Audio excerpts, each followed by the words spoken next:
श्री कृष्ण कहते हैं कि मौन का अभ्यास आत्म संयम और आत्मज्ञान की ओर ले जाता है। यह विषय जितना सरल लगता है, उतना ही गहरा और प्रभावशाली भी है। यह न केवल आत्म संयम और धैर्य सिखाता है, बल्कि मानसिक शांति और सफलता का एक महत्वपूर्ण आधार भी है। लेकिन जरा सोचिए, जब कोई आपसे कहे कि आज से आपको एक दिन के लिए चुप रहना है, तो क्या आप इसे कर पाएंगे? क्या मौन केवल न बोलने का नाम है, या फिर यह एक गहरी साधना है? श्री कृष्ण हमें सिखाते हैं कि मौन केवल वाणी को रोकना नहीं, बल्कि अपने भीतर की आवाज को सुनने का एक माध्यम है। आज हम इस विषय को विभिन्न पहलुओं से समझेंगे। चुप रहने का महत्व, इसके लाभ, इसे अपने जीवन में कैसे लागू करें, और किस स्थिति में चुप रहना सबसे अधिक प्रभावी होता है। हमारा समाज शब्दों से भरा हुआ है। हर व्यक्ति कुछ न कुछ कहता ही रहता है, लेकिन क्या हम कभी सोचते हैं कि मौन कितना शक्तिशाली हो सकता है? महान संतों, दार्शनिकों और विद्वानों ने चुप रहने की कला को आत्म साक्षात्कार और मानसिक शांति के लिए अत्यधिक महत्वपूर्ण बताया है।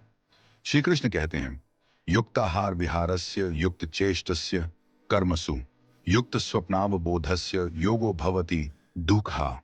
अर्थात जो व्यक्ति संयमित आहार विहार, कर्म और व्यवहार में स्थित होता है, वह योग द्वारा समस्त दुखों से मुक्त हो सकता है।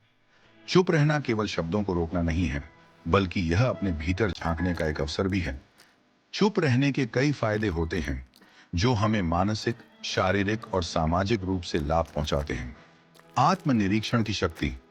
जब हम मौन धारण करते हैं, तो हमें अपने विचारों को समझने और अपने जीवन का विश्लेषण करने का अवसर मिलता है। धैर्य और सहनशीलता। मौन रहना हमें परिस्थितियों को धैर्यपूर्वक देखने और सही निर्णय लेने की क्षमता देता है। बोलने की शक्ति में वृद्धि। जब हम कम बोलते हैं, तो हमारे शब्दों का प्रभाव बढ़ता है। हमारे शब्द ज्यादा सार्थक और प्रभावशाली बन जाते हैं। तनाव और क्रोध पर नियंत्रण। अधिक बोलने से विवाद और तनाव बढ़ता है। मौन रहने से हम अपनी भावनाओं को नियंत्रित कर सकते हैं। गहरी सोचने की क्षमता। मौन हमें समस्याओं पर गहराई से सोचने और बेहतर समाधान निकालने में मदद करता है। श्री कृष्ण कहते हैं, श्रेयान स्वधर्मो विगुणः परधर्मात् स्वनुष्ठितात् स्वधर्मे निधनम श्रेयः परधर्मो भयावह। अर्थात अपने धर्म का पालन करना ही श्रेष्ठ है, चाहे उसमें दोष ही क्यों ना हो। किसी और के धर्म का पालन करना भयावह होता है। गौतम बुद्ध ने मौन को आत्मज्ञान प्राप्त करने का मार्ग बताया। जब उनके शिष्यों ने उनसे कठिन प्रश्न पूछे, तो उन्होंने कई बार मौन रहकर उत्तर दिया। इसका अर्थ यह था कि कुछ प्रश्नों के उत्तर मौन में ही छिपे होते हैं। मौन हमें आत्मविश्लेषण करने और गहरी समझ विकसित करने में मदद करता है। भगवत गीता में अर्जुन जब युद्ध के पहले संशय में पड़ गए, तब श्री कृष्ण ने मौन नहीं रखा, बल्कि उन्हें सही मार्ग दिखाया।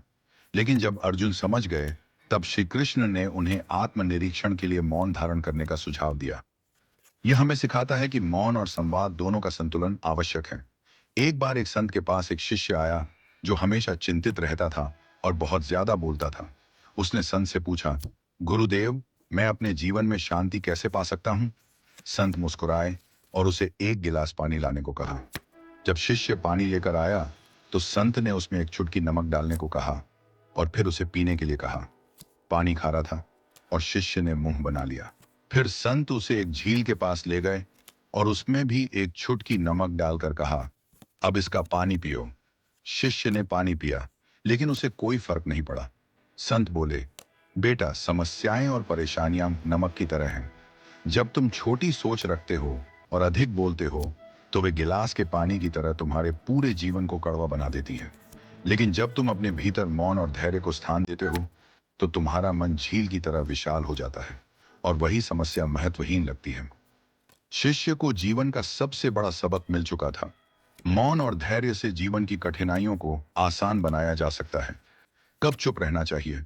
अब सवाल यह उठता है कि हमें किन परिस्थितियों में चुप रहना चाहिए। जब गुस्सा आए, क्रोध के समय बोले गए शब्द अक्सर नुकसान पहुंचाते हैं। ऐसे समय पर मौन रहना सबसे अच्छा उपाय है। जब कोई आपको उकसा रहा हो, बहस और विवाद में उलझने की बजाय चुप रहकर आप सामने वाले को निरुत्तर कर सकते हैं। जब आपके पास पूरा ज्ञान न हो, अधूरी जानकारी के साथ बोलना हानिकारक हो सकता है। इसीलिए ज्ञान प्राप्त करने के बाद ही बोलना चाहिए। श्री कृष्ण कहते हैं, अशांतस्य कुतः सुखम। अर्थात जो व्यक्ति अशांत है, उसे कभी सुख की प्राप्ति नहीं हो सकती। मौन और संयम से ही शांति और सुख मिलता है। निष्कर्ष, चुप रहने की कला कोई साधारण गुण नहीं है, बल्कि यह एक बहुत बड़ा आत्म संयम और धैर्य का प्रतीक है। जो व्यक्ति इसे सीख जाता है वह जीवन में बड़ी बड़ी कठिनाइयों को भी आसानी से पार कर सकता है। अर्थात योग का अर्थ है कर्म में कुशलता। जब हम चुप रहकर सही समय पर सही कर्म करते हैं तो यह हमें सफलता की ओर ले जाता है। चलिए, आज से हम भी अपने जीवन में चुप रहने की इस कला को अपनाएं और अपनी मानसिक शांति और सफलता को बढ़ाएं। अगर आपको यह वीडियो पसंद आई हो तो इसे लाइक करें, शेयर करें और चैनल को सब्सक्राइब करना न भूलें। हम आपके लिए ऐसे ही प्रेरणादायक वीडियो लाते रहेंगे। धन्यवाद।